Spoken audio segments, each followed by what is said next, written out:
Selamat datang Sila di studio Go Mindful ID, khususnya ya di STB Kertarajasa ini. Terima kasih sudah diundang. Apa kabar Sila? Udah lama kita nggak ketemu kan? Ya, baik, sehat. Sama Nera bagaimana kabarnya? Sehat. Aduh. Sila, saya di podcast ini kayaknya baru pertama kali ya ngundang perempuan, sosok perempuan khususnya. Ya apalagi atas Sila nih, rumah tangga pun kayaknya belum pernah. Saya ini dari kemarin kan sama Bani Santa Cito sudah banyak bicara tentang mindfulness kan ya. Ada beberapa lah. Tapi itu kan secara teoritis saja. Tapi kalau sama Sila sepertinya saya akan bicara lebih kepada praktisnya. Dan perspektif dari perempuan tuh bagaimana sih terkait dengan pelatihan mindfulness-nya. Ya, silakan. Sila, coba boleh nggak kasih saya alasan kenapa ya perempuan itu harus juga memperhatikan mindfulness dalam kehidupan sehari-hari. Harus kan ya Sila ya? Apalagi sebagai seorang pabajita atau orang yang menjalankan kehidupan biarawati, penting itu kan? Sangat penting sekali sama Nera. Ini menurut saya, mungkin menurut banyak orang pun juga sangat penting ya. Karena perempuan di sini ya selain memang harus memiliki pengetahuan begitu, juga harus penting untuk mempraktikkan mindfulness itu sendiri. Alasan yang paling fundamental atau signifikan seseorang harus praktek mindfulness dalam kehidupan sehari-harinya bagaimana? Ya, agar tentu ketika kita memiliki mindfulness, dapat fokus terhadap segala sesuatu yang kita kerjakan, dapat memiliki kesadaran penuh dalam aktivitas yang kita lakukan, yang kita praktikkan, ini dapat membawa kesehatan untuk emosi. Maksudnya kesehatan untuk emosi ini, kita tahu bahwa apa yang saya ucapkan, apa yang saya perbuat, ini sudah sesuai belum dengan tingkah laku yang baik, tingkah laku yang pantas seperti itu. Ketika kita melakukan suatu aktivitas, namun batinnya menggerutu, batinnya tidak terima dengan sesuatu kondisi yang ada di luar, berarti ini kita sudah lost. Maksudnya lost di sini tidak memiliki suatu kesadaran terhadap apa yang telah kita lakukan saat itu. Sehingga apa yang kita lakukan ini menjadi ya tidak memiliki manfaat begitu. Maksudnya tidak memiliki manfaat ini apa? Ya ketika saat kita melakukan sesuatu dengan aktivitas dengan kemarahan, dengan emosi yang tidak yang negatif, ini akan mengkondisikan kita menderita dan loss dari kesadaran kita, tidak fokus terhadap apa yang kita lakukan. Penting banget kesadaran bagi perempuan tuh, apalagi biarawati ya, seperti Sila atau Sila nih kan. Karena kan juga ada aturan yang harus dijalankan kan ya. Iya, betul. Ada aturan-aturan yang seperti apa yang paling signifikan Sila ketika dalam keseharian ya? Ya, memang secara khusus ya, Tasilan ini memiliki 8 aturan moralitas begitu.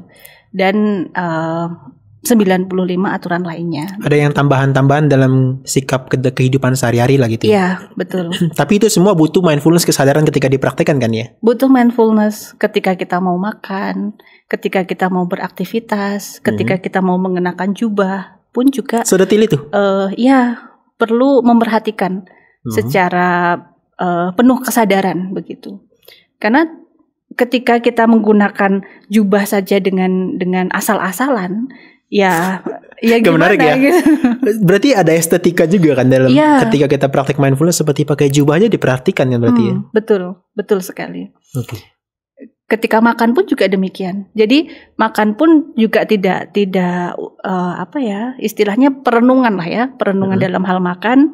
Ya kalau dalam keseharian ini perenungannya ya makan itu bukan untuk menggemukkan tubuh, tetapi untuk menjaga jasmani ini agar selalu memperoleh kesehatan untuk dapat menunjang kehidupan suci.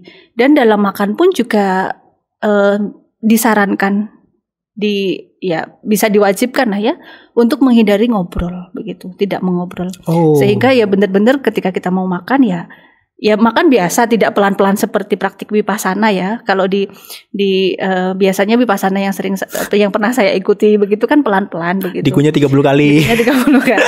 Sampai nasinya jadi hancur gitu ya. Betul. Namun di sini tidak demikian. Namun ya tidak ngobrol saja dan benar-benar menikmati apa yang sedang dimakan. Baik itu makanannya makanannya pun juga kita tidak bisa memilih begitu. Iya, maksudnya mau kita suka nggak suka, ya kita nggak bisa pilih ya. Itu, ya. Tapi dengan mindfulness itu barangkali kita jadi nggak komplain, kemudian juga barangkali nggak terlalu terganggu dengan makanan ini saya nggak suka dan nggak suka seperti itu ya. Betul. Apa sampai situ sih lo? Ya, ketika kita makan dalam kondisi mindfulness seperti itu, kita tidak mengutamakan keinginan mau makan apa begitu.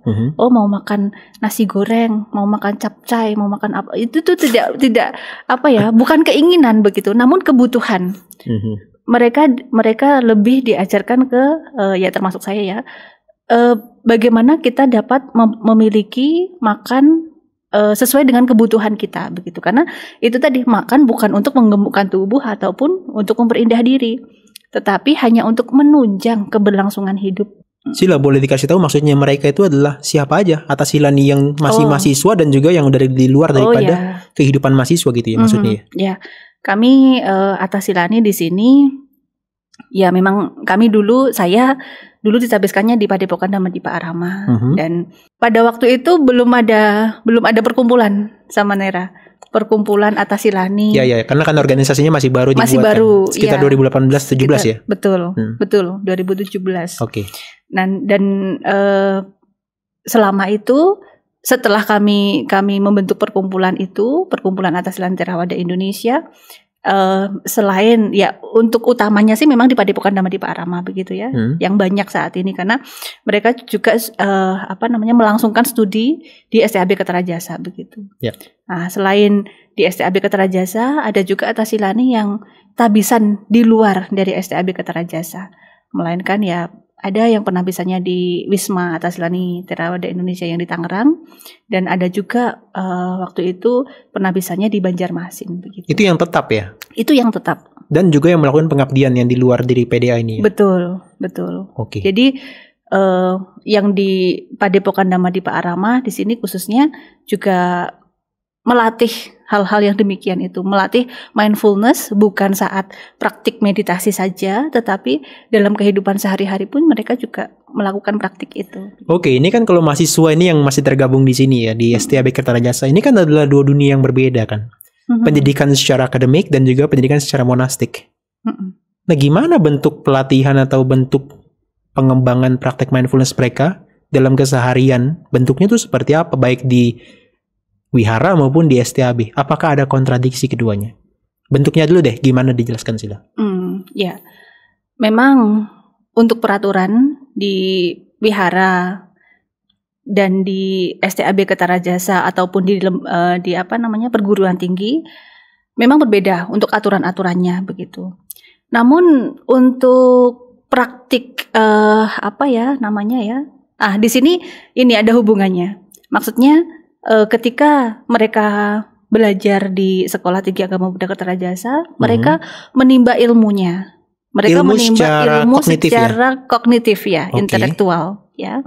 Nah, kemudian di kampus pun juga mereka ya tidak menutup kemungkinan juga mereka juga ada praktik sekalipun itu 30 menit ataupun ya sesuai dengan pengajarannya ya lah ya.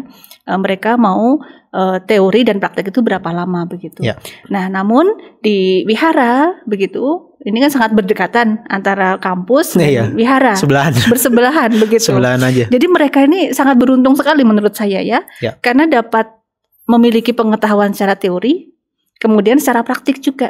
Jadi pariyati, pati-pati, nah pati bedanya ini tinggal kita yang merasakan begitu hasil dari apa yang mereka pelajari, apa yang mereka praktikkan. Ini sampai enggak begitu ke batinnya masing-masing. Oke, bentuk pati-pati atau prakteknya itu seperti apa kalau di wihara? Kalau di wihara ya memang setiap liburan begitu ya, mereka diberi kesempatan untuk mengikuti praktik latihan meditasi vipassana begitu selama 10 hari. Jadi setiap libur itu mereka tidak memiliki waktu untuk liburan keluar begitu. Jalan-jalan itu enggak Jalan-jalan begitu ya. Berarti ada program 10 hari yang rutin. Betul, setiap semesternya. Setiap semesternya. Jadi bergantian. Yang misalkan semester 3 meditasi, yang lain membantu dalam proses pelaksanaan meditasi itu. Seperti itu. Dan ketika dalam aktivitas sehari-hari, nah mereka apa yang telah dipelajari di STAB Kertarajasa itu mereka praktikkan di wihara begitu. Apa itu? Selain ya yang namanya mindfulness kan tidak harus meditasi, duduk bermeditasi. Ya, secara formal maksudnya. Secara formal ya. Mereka kan bisa berlatih baik itu mereka sedang belajar, berdiri, duduk ataupun berbaring, semuanya. Berbicara utamanya? Berbicara juga, itu pun juga harus disertai dengan kesadaran begitu, kesadaran penuh terhadap apa yang akan kita ucapkan. Apa yang kita ucapkan ini benar-benar memberi manfaat tidak untuk orang tersebut. Kemudian menyakiti hatinya mereka tidak, seperti itu. Nah, hal ini kalau tidak disertai dengan mindfulness, maksudnya fokus terhadap apa yang kita ucapkan, kita memiliki kesadaran penuh terhadap apa yang kita ucapkan, ini nanti kan akhirnya bisa melenceng, bisa saja ucapan yang kita ucapkan menyakiti orang lain, seperti itu. Berarti Atas Silani nggak pernah menyakiti orang lain ya? Ada kemungkinan. Secara idealnya lah ya, secara idealnya gitu ya? Ya, secara idealnya begitu, karena ya memang dilatih untuk itu begitu ya. Namun kan di sini Atas Silani pun kan juga masih praktik begitu ya. Manusiawi lah ya. Masih manusiawi ya, masih berupaya untuk mempraktikkan apa yang mereka pelajari begitu. Istilahnya Guru Agung Buddha ya, tatawadi tatakari ya, tatakari tatawadi, betul nggak sih? Ya. Tapi jangan sampai pembicaraan kita nih di quotes oleh mereka sehingga ini jadi alasan mereka untuk bisa marah-marah sama yang lain. Oh begitu. Ya, jadi ya berupaya lah ya apa yang dia ucapkan itu bisa dipraktikkan oleh mereka begitu. Dan selama mereka utamanya menempuh pendidikan di STAB Kertarajasa dan menjadi Atas Silani yang bertempat tinggal di Padepokan Dhammadippa Arama, ya mereka sejauh ini dalam melakukan aktivitas sehari-hari saya lihat ya dilakukan dengan penuh kesadaran, sekalipun ya memang mungkin ya, ini saya katakan mungkin karena kalau Atas Silani yang baru begitu, baru ditabiskan begitu kan, mereka ada kemungkinan masih belum bisa menyesuaikan diri ya, transisi dari hidup rumah tangga kemudian ke kehidupan biarawati, kehidupan monastik yang harus ada peraturan khusus seperti itu. Dalam transisi ini mereka ya saya lihat memang masih berjuang sih ya. Apa dalam hal apa itu contohnya? Maksudnya kayak misalnya kondisi sini, maksudnya lingkungan. Iya. Waktu chanting dan sebagainya. Nah betul, waktu chanting ya. Di sini diharuskan chanting itu jam 4:30. 4:30 pagi. 4:30 pagi. Ya. Dan sebelum 4:30 ya dianjurkan lah untuk sudah datang begitu di wihara di Dhammasala begitu. Ya jam 4 lah, pukul 4. Nah bagi mereka yang mungkin dalam kesehariannya itu bangunnya tidak bisa bangun pagi, bangun siang, ini kan merasa beban masalah ya. Saya harusnya masih tidur, masih istirahat begitu ya. Kemudian diwajibkan harus bangun pagi. Nah, ketika kondisi ngantuk itu, ketika kita tidak memiliki kendali, tidak memiliki kesadaran bahwa ini adalah kewajiban yang harus saya jalankan, bukan dengan paksaan, begitu, itu bisa loh, emosi kemarahan itu bisa muncul. Kenapa? Tidak bisa menerima kondisi kan, masih ngantuk, masih pengen tidur, nanti chanting sambil ngantuk, itu luar biasa itu perjuangannya. Nah dari situ saya melihat mereka masih berjuang untuk meningkatkan motivasi dalam menumbuhkan kesadarannya, fokusnya terhadap kegiatan sehari-hari yang mereka jalankan, terutama chanting pagi ini. Ya, apalagi permasalahannya bukan hanya tentang ngantuk ya, lapar juga kan. Yang namanya biarawati kan beda sama rumah tangga juga. Kalau misalnya Atas Silani kan tetap harus menjalankan 8 sila itu tadi kan ya, 8 kemoralan. Salah satunya kan tidak makan lewat tengah hari. Betul. Kan katanya kan kalau lapar itu bisa bikin orang jadi tambah emosi. Ya, emosi ke yang negatif itu bisa saja terjadi seperti itu. Namun di sini ya sejauh saya melihat dan mengetahui dan turut tinggal di sini juga, belum pernah sih melihat mereka itu ketika mau marah itu marah-marah yang yang tidak terkendali itu belum pernah tahu, belum pernah ada begitu. Saya rasa dari mereka sudah mempunyai niat ya untuk mau belajar, kemudian sembari berlatih, berpraktik menjadi atasilani. Saya rasa selain memang dorongan dan dukungan dari luar, ini pun juga mereka memiliki kemauan untuk mau studi dengan berlatih menjadi atasilani itu sendiri. Sehingga mereka sudah siap dengan apa yang akan dia terima di sini. Nah, termasuknya di sini salah satu yang dipesankan oleh Bante Kanti Daru Mahatera itu juga perlunya untuk selalu memiliki kendali dalam kehidupan sehari-hari. Kendi, apa ya istilahnya? Istilah beliau itu biasanya begini, jamu, jati, kendi, begitu ya. Jaga mulut, jaga tingkah laku, jamu, jati, kendi, kendalikan diri. Nah, mindfulness ini letaknya sebenarnya yang di tiga hal ini. Tapi lebih condong ke dapat memiliki pengendalian diri ini. Ada hubungannya dengan pengendalian diri ya? Ya. Oke. Karena ketika kita mampu melihat keluar, kemudian kita sadar, ini apa yang saya ucapkan ini ada bisa mengkondisikan orang lain marah nggak? Ini saya dalam kondisi marah ini. Tapi ketika saya ada kendali, begitu sadar terhadap apa yang mau saya ucapkan, ya akhirnya ucapan yang dalam tanda kutip kasar lah ya kalau dalam emosi yang negatif itu akhirnya tidak dapat tersampaikan begitu. Oke, Sila, kita nggak bisa munafik bahwasanya semua yang sudah tergabung dalam kehidupannya di PDA atau Padepokan Dhamma Parama ini, atau Silani khususnya, itu harus 100% jadi ideal. Itu nggak harus gitu kan, kita nggak bisa munafik loh. Iya. Nah, dalam bentuk permasalahan ini, edukasi seperti apa yang Sila berikan supaya mereka bisa hidup lebih mindful dalam kesehariannya? Khususnya kan Sila kan adalah pengurusnya juga, kemudian juga orang-orang yang dikatakan lebih senior daripada mereka. Edukasi seperti apa yang diturunkan atau diberikan untuk mereka bisa lebih mindful dalam kehidupan sehari-harinya? Ya, sejauh ini ya memang teori itu sangat penting sekali ya. Jadi kalau misalkan ada problem yang memang sekiranya tidak bisa mereka selesaikan seperti itu, ya kami akan bicara face to face begitu dengan mereka yang berproblem seperti itu. Nah, namun secara keseluruhan ya di sini biasanya kami melakukan sharing seperti itu dengan apa yang terjadi, kondisi, kemudian bagaimana saat di sini ini mereka kondisinya seperti apa, seperti itu kita lebih ke sharing begitu sih ya. Ketika bisa sharing bersama-sama ya kita bisa memberikan suatu ya bentuk-bentuk teori seperti itu. Terutama di sini Saraniya Dhamma itu sangat kami tekankan di sini. Untuk hidup lebih rukun. Dhamma untuk hidup lebih rukun ya. Ya saling berbagi, kemudian ya saling penuh cinta kasih dalam hal pikiran, ucapan dan tingkah laku. Kemudian apa lagi? Tapi mungkin maksud saya sih lah bentuk pendampingan seperti apa yang diberikan oleh senior kepada mereka yang masih junior. Katakanlah semester 2 ini kan masa atau semester 1. Ini kan gak bisa munafikin, mereka masih makhluk-makhluk atau manusia yang masih bertransisi dari kehidupan rumah tangganya ke dalam kehidupan seorang babajita, ya kan? Nah, ini kan harus diberikan pendampingan khusus kan? Iya. Itu gimana dari atasilan yang senior itu? Ya, kami ya tiap pagi seperti itu ya, selesai chanting seperti itu. Ya kita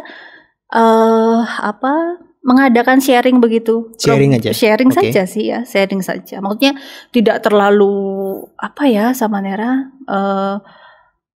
mengharuskan mereka untuk bisa ini itu seperti itu. Melainkan ya kami memahami mereka itu memang dari perumah tangga ya, kemudian menjadi atasilani begitu. Dan kami lebih ke sering bertanya sih kepada mereka, apa keluhannya hari ini, bagaimana dalam menjalani aktivitas hari ini seperti itu. Nah, ketika mereka sudah bisa saling berbagi, kemudian sudah bisa mengerjakan aktivitasnya, tugasnya dalam keseharian ini dengan baik ya. Kemudian sudah bisa biasanya kan setelah chanting pagi itu kan mereka ada ada aktivitasnya sarapan. Setelah sarapan mereka bersih-bersih. Setelah bersih-bersih kemudian mereka belajar seperti itu. Nah, sekalipun aktivitas ini memang belum mereka jalani secara ideal ya. Secara ideal ya, masih belajar lah menjalani begitu. Sejauh ini mereka mengeluh sih ada ya. Mengeluhnya ya capek lah seperti itu. Karena ya memang harus bangun pagi itu tadi. Namun di sini ketika saling menyemangati antara satu dengan yang lain, bahwa ini merupakan habit, kebiasaan yang baik untuk menumbuhkan, mengkondisikan kita menjadi dewasa, untuk memiliki pengalaman-pengalaman dalam hal ya bukan hanya intelektual saja ya, namun praktik dalam keseharian ini pun kan juga bisa dikondisikan oleh mereka nanti saat di luar pun juga kurang lebihnya juga sama loh, kehidupan di luar pun juga hampir sama seperti yang di sini. Maksudnya aktivitas sehari-harinya itu juga hampir sama begitu. Dari seniornya sendiri kan tadi Sila ada ngomong tentang pelatihan selama 10 hari program ya, di akhir semester khususnya. Apakah juga maksudnya senior ini juga turut membimbing gitu, atau ya sudah serahkan aja kepada biara atau gimana? Kalau untuk semester 1 memang masih belum ya sama Nera. Nanti menunggu liburan. Ya. Menunggu liburan baru mereka memperoleh program pelatihan tersebut selama 10 hari. Namun bagi mereka yang sudah semester 3, semester berapa lagi? 6 ya. Semester 5, 7 Nah, itu mereka sudah memiliki kesempatan untuk mengikuti program pelatihan Atasilani. Ya. Begitu. Jadi tadi Samantha menanyakan pembimbingan seperti apa ya untuk yang di awal-awal ini, kami masih menekankan ke teori itu sendiri. Bagaimana teori ini bisa kamu praktikkan dalam kehidupan sehari-hari ini secara mindful begitu, secara penuh kesadaran. Sehingga akan terbebas dari emosi-emosi yang negatif. Nah, bagi mereka yang sudah semester ganjil begitu ya, 3, 5 seperti itu, ya mereka ketika program meditasi kami membantu saja sih, membantu dalam hal membimbing. Biasanya di pagi hari itu ada bimbing meditasi sebelum meditasi. Kasih panduan gitu ya maksudnya. Kasih panduan meditasi. Itu kami membantu dalam hal pelatihan meditasi. Sila, saya mau tahu kalau misalnya Sila ini kan berbeda ya dengan kehidupan mahasiswa atau mahasiswi yang masih bergabung di sini ya. Nah, kalau dari Sila sendiri dalam pengembangan mindfulness atau praktik kehidupan sebagai biarawati itu, apa yang menjadi hambatan terbesar? Hambatan terbesar karena ketika kita sudah mengetahui memang ya mungkin bukan segala sesuatu ini kan berubah begitu kan ya sama Nera ya. Selalu ini saya mengamati segala sesuatu itu tidak ada yang bisa bertahan permanen seperti itu.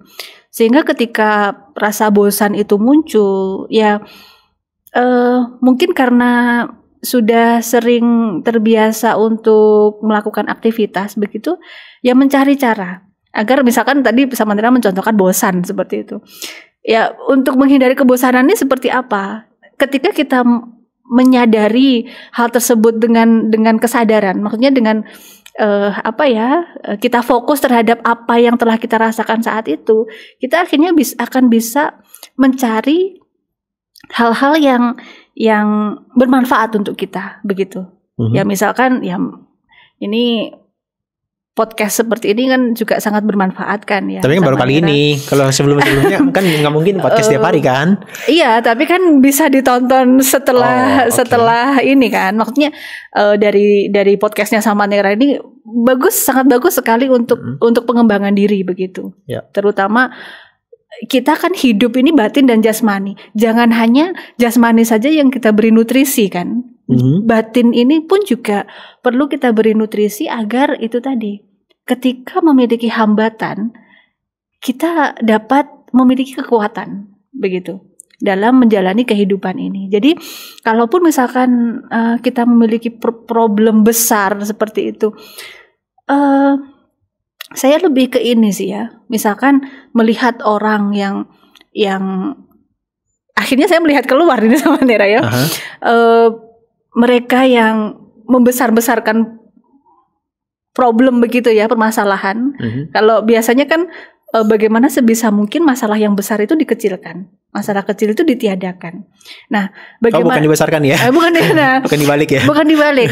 Ketika kita tidak memiliki kesadaran dalam hal tersebut, pasti ini kebalik akhirnya. Okay. Dari permasalahan besar dibesar-besarkan, bisa dibesar-besarkan lagi begitu, sehingga tidak memiliki tidak mengambil aksi begitu untuk mau bertindak ke yang lebih baik begitu. Misalkan kalau bosen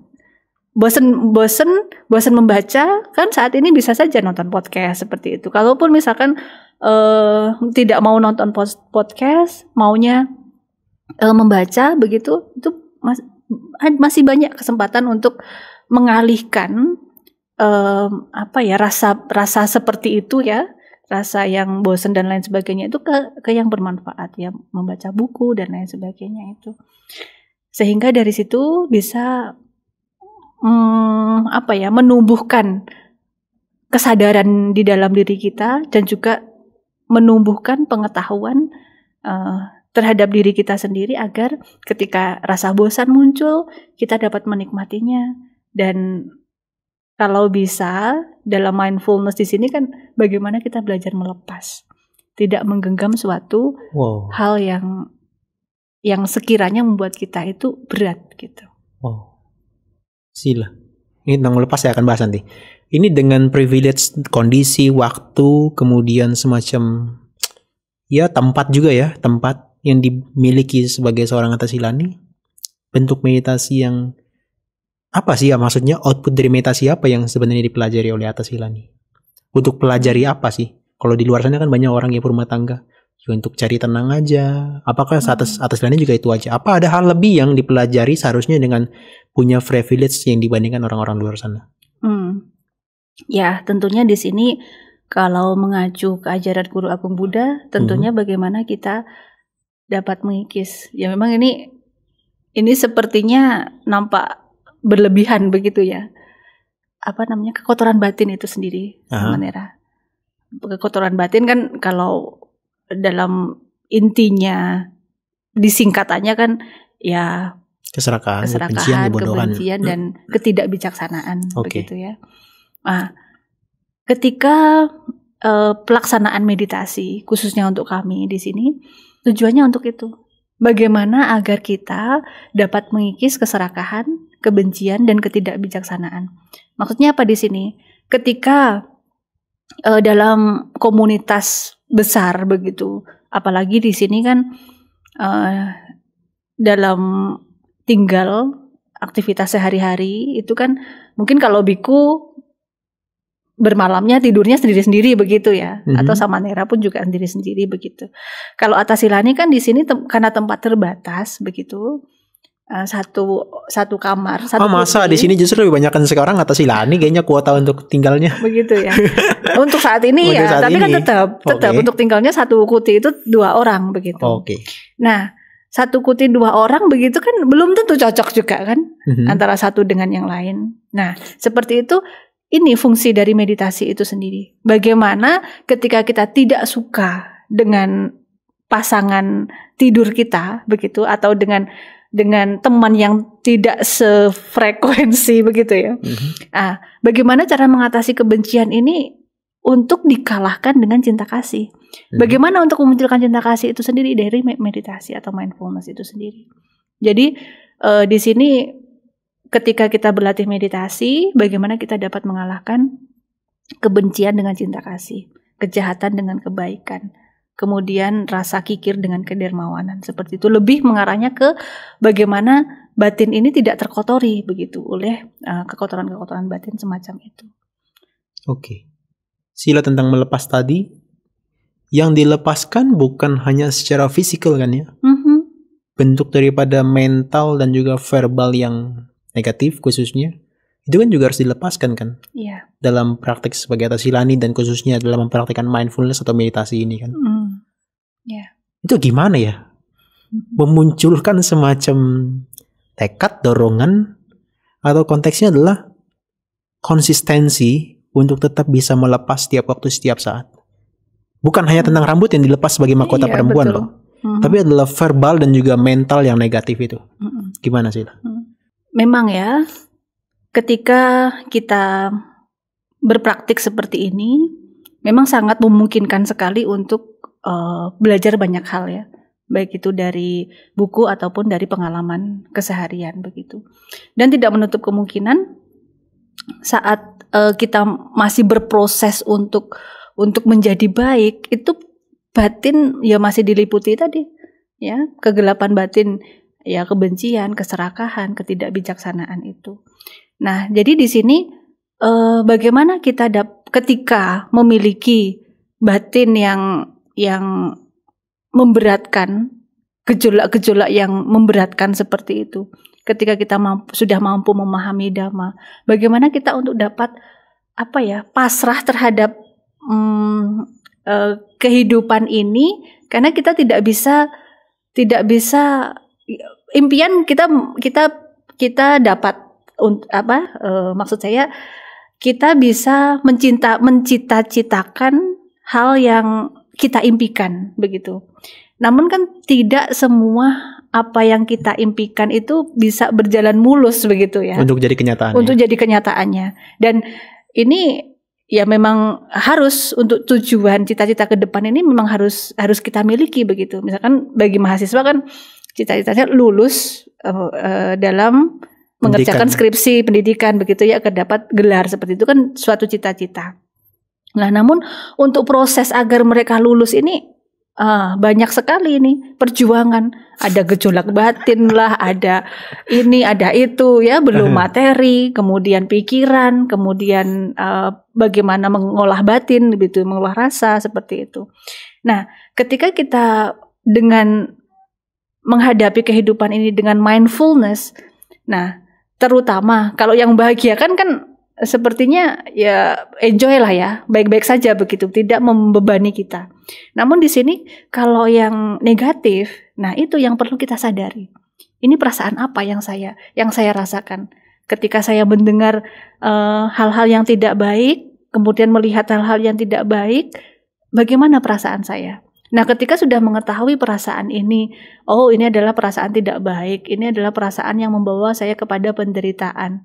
Nah, seseorang harus menyadari itu, menerima itu, menerima emosi yang dimilikinya itu, merasakan, dan tidak membenci begitu saja. Namun ketika mereka ketahui itu, bagaimana agar dia itu bisa melepas emosi itu dengan pasrah, ya wes lah, kalaupun saya sudah belajar rajin, kalaupun nanti harus mendapatkan nilai yang tidak sesuai dengan harapan saya, ya wes nggak apa-apa gitu.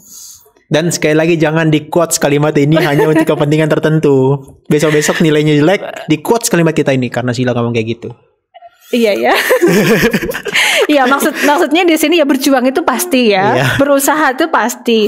Tapi untuk hasil menerima kenyataan, kalau misalkan masih kita menggenggam, itu akan menderita loh sama Nera. Iya. Okay. Tetapi ketika kita mampu untuk melepaskan di sini dalam bahasa umumnya pasrah lah ya. Dengan kondisi yang di luar. Nah, dengan seperti itu dapat mengkondisikan batin ini ringan sih ya. Ini menurut saya sih ya. Tapi kira-kira sama Nela setuju atau tidaknya? Setuju karena kan apa yang di eksternal itu kan nggak bisa kita ubah kan. Apa yang dari perspektif internal kita yang bisa kita ubah ya, seperti tadi menerima kenyataan. Yeah. Sila, saya jadi penasaran. I'm so curious about your experiences, especially. Saya penasaran tentang apa yang membuat Sila ini bisa sampai sekarang bertahan di antara gejolak secara teknologi, juga berbagai perkembangan di luar sana. Yang mungkin itu kadang-kadang menjadi temptation atau gangguan atau semacam godaan gitu ya. Apa yang membuat Sila itu semakin hari bisa semakin strong untuk bisa bertahan sebagai Atasilani dan praktek yang berbeda sekali dengan kehidupan di luar sana. Ini yang bisa jadi referensi bagi mereka, motivasi bagi mereka untuk bisa bertahan terus kan? Yang menjadi motivasi saya sih belajar sih ya. Belajar dalam konteks dan belajar konteks kehidupan, belajar kehidupan begitu. Karena kita, kalau menurut saya, ketika kita itu berhenti belajar, berarti udah berhenti segala-galanya begitu. Sehingga dari hal-hal semacam itu saya ya selain memang memang dulu mungkin juga saya mempunyai cita-cita sih ya, pengen jadi kalau zaman dulu kan bikuni begitu ya. Apa namanya? Berarti maksudnya memang dari dulu niat awalnya secara intentional ya, secara sengaja ya. Memang dari kecil saya itu diarahkan ke wihara begitu sama Nera. Jadi orang tua saya itu kalau saya ke wihara itu mereka senang sekali. Daripada saya main keluar, orang tua saya lebih mengarahkan saya itu ke wihara. Kalau saya ke wihara dari pagi, siang sampai malam pun, ya biasanya kan ada kegiatan begitu ya di wihara. Oleh mereka itu sangat-sangat didukung sekali. Kemudian ya dari baca-baca buku begitu kan, dulu tuh saya nggak tahu loh, tidak tahu Athasilan itu seperti apa. Ya memang nggak ada gitu, kan. Sedangkan the senior one gimana sih? Betul. Nah itu maksud kan? Saya ya. Dan kemudian ini jadi cerita pengalaman ya. Dan kemudian pada satu kesempatan itu ada perayaan Waisak di Malang. Dan karena memang saya dulunya aktif di wihara begitu, pada waktu itu sebenarnya saya tidak punya kesempatan untuk ikut karena mobilnya penuh begitu. Anak remaja pada masa itu ya, pengen ikut tapi nggak boleh ikut, ya seperti tadi, ngambek lah ya, karena belum tahu mindfulness juga begitu. Terus ngambek, ya udah, ya sudah niat untuk ikut, tidak boleh. Karena mobilnya penuh, akhirnya ya sudah begitu. Akhirnya dipanggil ya salah satu kerabat saya juga. Kalau ternyata mobilnya masih ada ruang begitu. Akhirnya pergi ke sana. Akhirnya pergi ke Malang begitu.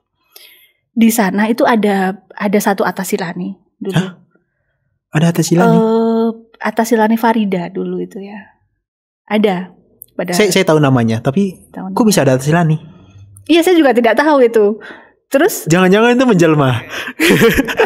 Tidak, memang saat saya kesini juga ketemu sama beliau, sama satu silacari ini begitu. Dan saya ya mengikuti acara Waisak begitu saja ya. Kemudian waktu itu mendiang Pak Yanto, saya masih ingat, Bapak Yanto SPD ya, yang dulu dosen di STAB Kertajasa itu, menginformasikan ada perkuliahan. Program perkuliahan Athasillani itu ya. Perkuliahan Athasillani. Dengan program Athasillani, Dan ada contoh di depan, begitu kan? Kok rasanya saya ada kemauan begitu. Ada kemauan untuk ikut, bukan ikut yang regulernya, tetapi ikut yang program Athasillani-nya begitu. Dan di situ juga pada saat itu keluarga saya juga kumpul di sana, langsung saat itu saya mau begitu. Dan kebetulan mereka pun juga mendukung begitu. Mendukung saya untuk mengikuti latihan ini dan kuliah pada waktu itu di sini di SMP Kertajasa. Segampang itu ya? Iya ya, segampang itu ya. Di antara yang lain sulit, ini gampang banget ya. Betul, iya. Kadang saya juga berpikir sama Nera, apakah memang harus, memang itu jalannya seperti itu, atau memang saya sebenarnya sudah punya keinginan yang sudah lama untuk menjadi seperti ini, seperti itu. Waktu saya di Blitar dulu, saya sering ke wihara sama Kijaya ya, ketemu Bante Sukito seperti itu, ketemu ya Bante Utamo begitu ya, seneng gitu saat bisa berjumpa dengan beliau-beliau. Dan kemudian dapat latihan di sini, mempunyai teman yang mendukung juga ya, termasuk Athasillani Gunanandi nih, dulu mantan Athasillani Khanti Nandi, dan teman-teman yang lain 8 Athasillani. Itu sangat mendukung sekali dalam hal praktik meditasi itu sendiri, dan kami ya saling melengkapi begitu dalam latihan. Dan kemudian selesai dapat tugas di Tangerang pada waktu itu. Ya kami niatnya hanya belajar saja juga sih, sambil belajar sambil mengajar begitu. Di sekolah Dhamma Putra pun pada waktu itu kami juga mengajar, pun juga belajar. Selain mengajar, di sela-sela waktu liburan, kami selalu menyempatkan diri untuk ikut retreat. Di Bodhgiri? Dulu pernah. Di Bodhgiri atau di tempat lain juga pernah? Di Hadayawatu ya, dengan saya Lidi Pankara. Oke. Itu di sana juga pernah. Kemudian di Bakom. Nah, jadi di sela-sela 10 hari juga? 10 hari juga. Kami mengambil sela-sela liburan sekolah waktu itu. Kalau di bodi kiri waktu itu kami sudah di sini. Karena kan di bodi kiri selalu momen Katina kan. Iya. Jadi tidak momen masa wasa. Momen liburan. Momen liburan. Kalau di Bakom kemudian pas liburan masa-masa semesteran ya. Itu kan mesti liburan ya. Jadi kami mempunyai kesempatan untuk ke sana di Sama Sayambu begitu ya. Iya. Dan waktu dulu juga pernah di bodi kiri ini kebetulan mengambil izin dari kampus sini begitu. Jadi dengan pengalaman, belajar, kemudian perjalanan seperti itu, saya merasa hidup saya ini mengkondisikan untuk sehari ini saja seperti itu loh. Ya sudah, saya untuk ke depan seperti apa saya tidak tahu. Kalau misalkan ditanya nanti Atasilani mau sampai berapa lama pun saya juga tidak bisa menjawab. Jawaban saya selalu semampu saya. Sampai begitu. Bergetar loh tangan saya ini. Kenapa? Karena kedinginan. Bukan. Iya karena itu kayaknya satu motivasinya mungkin orang-orang belum lihat ke sana ya mungkin. Jadi seakan-akan mereka punya visi itu keluar terus kan. Tapi jarang ada yang bisa melihat ke dalam bahwa kayaknya saya happy dengan apa yang saya kerjakan sekarang. Itu yang mungkin jarang untuk dimiliki seseorang sih sebagai Atasilani atau seorang biarawati, bahkan yang menjalani kehidupan Pabajita ya. Mungkin juga sih ya. Karena ketika tidak ada tuntutan ke depan begitu ya sama Nera. Mungkin cita-cita sih ada loh ya. Pingin mengikis kekotoran batin begitu ya ada lah ya. Tapi terlalu jauh. Sekalipun memang itu ada begitu. Namun apa yang dilakukan saat ini nih yang penting gitu. Jalani dalam hari keseharian, ada problem apa, ya berusaha untuk segera untuk diatasi begitu. Oke. Present is the most important ya. Sila mungkin ini the last one ya. Tapi yang saya pikir nggak kalah pentingnya ya. Dari berbagai macam perjalanan yang sudah dilalui, pengalaman dan juga pembelajaran dan seterusnya yang dilalui dan bahkan ya ketemu orang sana sini kan ya. Itu apa ya yang bisa menguatkan Sila muncul tuh perasaan katakanlah keseimbangan batin yang tidak bergejolak, seakan-akan saya harus melekat dengan ini, benci dengan ini, ketemu dengan companion atau teman yang error kadang-kadang, kemudian ada permasalahan dalam kegiatan pembelajaran misalnya, atau dalam kegiatan organisasi lagi ada permasalahan. Itu apa yang bisa menguatkan Sila dalam bentuk batin yang seimbang, bentuk pelatihan yang seperti apa tuh? Kalau saya lebih ke melihat persoalannya atau keadaannya sih ya. Keadaan ini seperti apa? Misalkan dalam belajar mengajar begitu. Ketika muncul ya yang sekiranya harus dikembangkan seperti itu, melihat keadaan terus mikir sama Tira. Mikirnya itu gimana ya agar misalkan dalam suatu pembelajaran gitu kan kita menginginkan kan mahasiswa kita itu ya minimal bisa berani lah memiliki kepercayaan diri begitu. Nah misalkan dari mereka yang belum bisa memiliki kepercayaan diri seperti sama Nera begitu ya. Saya kan bukan mahasiswa sini. Bukan. Ya, mahasiswa Iya kan kaya lah ya kaya UM. Ya. Seperti sama Nera. Kalau yang sudah seperti sama Nera kan sudah tidak ada ini lagi ya. Seperti ya maksud saya. Kalau mereka yang belum memiliki kepercayaan diri untuk ya bisa mengungkapkan suatu argumentasinya begitu. Oke, di awal sih memang diam seperti itu ya. Tapi terus kemudian mencari cara bagaimana agar mereka ini nanti bisa untuk memiliki kepercayaan diri. Sekalipun belum 100% ya minimal berapa persen lah begitu. Mereka memiliki kepercayaan diri tersebut. Nah kemudian ketika ada problem masalah itu jujur ya ada juga loh sama Nera. Maksudnya tidak saya seperti ini nih tidak mulus terus seperti itu tidak. Tetapi ya ada lah ya problem-problem yang muncul seperti itu. Bisa jengkel juga ya kadang-kadang. Ya lebih ke gemes sih ya. Gemesnya itu ini kenapa sih hal semacam ini saja dibesar-besarkan misalkan seperti itu. Coba mari kita merapat.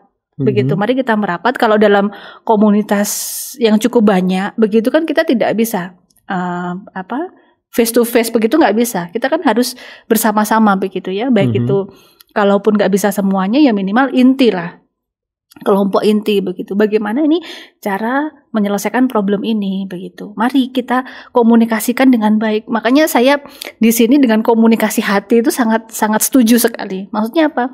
Komunikasi hati ini tidak berkomunikasi dengan nada yang, maaf ya, mungkin kita tegas ya, kita maunya tegas, tapi tidak semua ketegasan itu diterima dengan baik loh oleh yang di luar diri kita. Nanti dikatakan, oh ini kok marah dan lain sebagainya. Saya di sini tidak dibayar misalkan seperti itu ya. Ini saya di sini kemauan saya sendiri, kok saya malah dimarah-marahin. Ada kemungkinan, ini kemungkinan loh sama Nera ya. Bisa saja seperti itu begitu. Ketika maksudnya kemungkinan pengalaman. Iya. Kemungkinan pengalaman dari, kan nampak kan mimik dari seseorang itu kan nampak, oh ini nggak terima dengan apa yang diucapkan oleh seseorang tersebut begitu kan.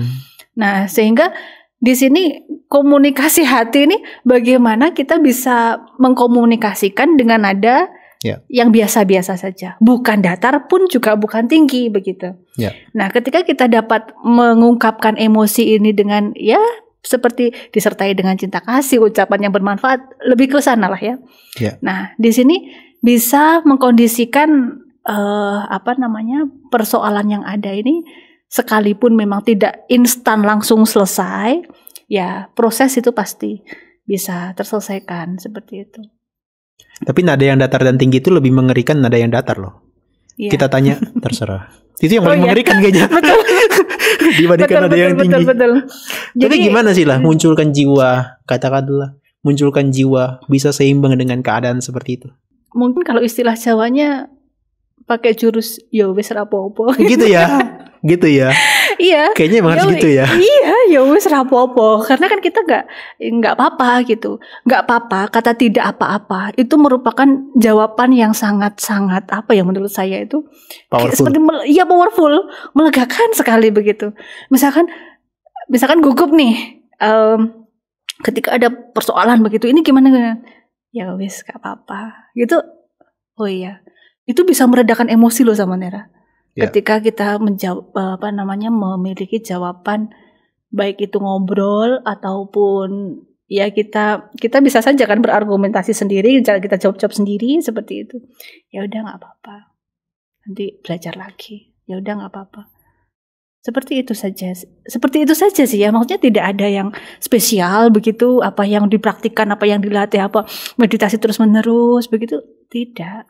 Oke. Tapi itu mindfulness-nya tuh sudah embody, rasanya tuh sudah menyatu dalam keseharian kan, sehingga bisa muncul kata-kata yowes ora apa-apa itu.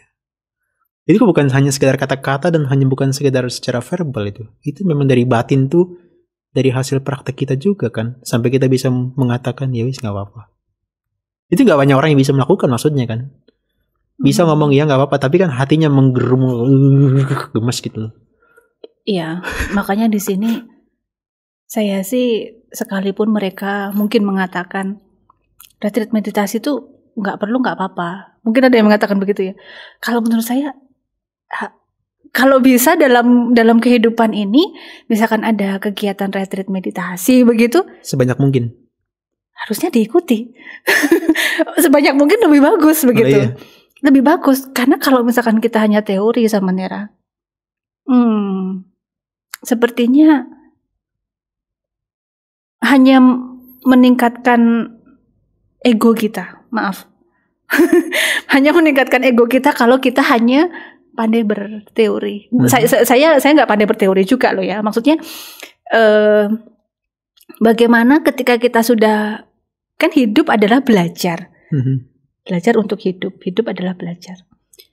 Ketika kita dapat menghidupkan hidup dengan belajar, gimana? Dengan belajar dan berpraktik yang utama, ini nanti dapat membantu batin kita ini pun juga memiliki yang saya katakan nutrisi tadi. Jadi bukan hanya jasmani saja yang sehat, tetapi batin pun juga sehat begitu. Makanya 3 kecerdasan yang saya ketahui, mungkin sekarang 4 ya. Adversity quotient. Yang itu IQ, SQ itu. Itu juga kenapa mereka dapat memiliki kecerdasan secara emosional dan spiritual. Ini karena mereka juga mempraktikkan apa yang telah mereka pelajari begitu. Sehingga memiliki kecerdasan yang tercerahkan. Ketika seseorang cerdas dan tercerahkan, nah ini pasti sekalipun sedikit kebijaksanaan akan muncul di dalam dirinya. Dari sana ya? Dari sana. Bukan pinter yang minteri, tetapi pinter yang disertai dengan kebijaksanaan. Oke. Powerful. Ya, dan kebijaksanaan ini kalau diistilahkan ini ya, ada beberapa jenis kebijaksanaan, tapi yang saya ingat satu, kebijaksanaan ini seperti kendi yang berdiri tegak. Ya, tidak terbalik. Tidak terbalik. Kita mampu mencerap, mengisi kendi tersebut, dan kalau kendi itu kan menyegarkan.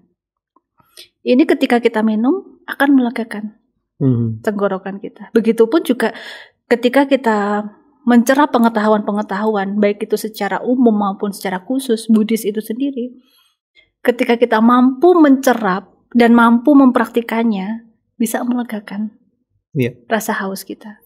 Berbeda dengan ketika kita memiliki kendi, tetapi kendinya terbalik.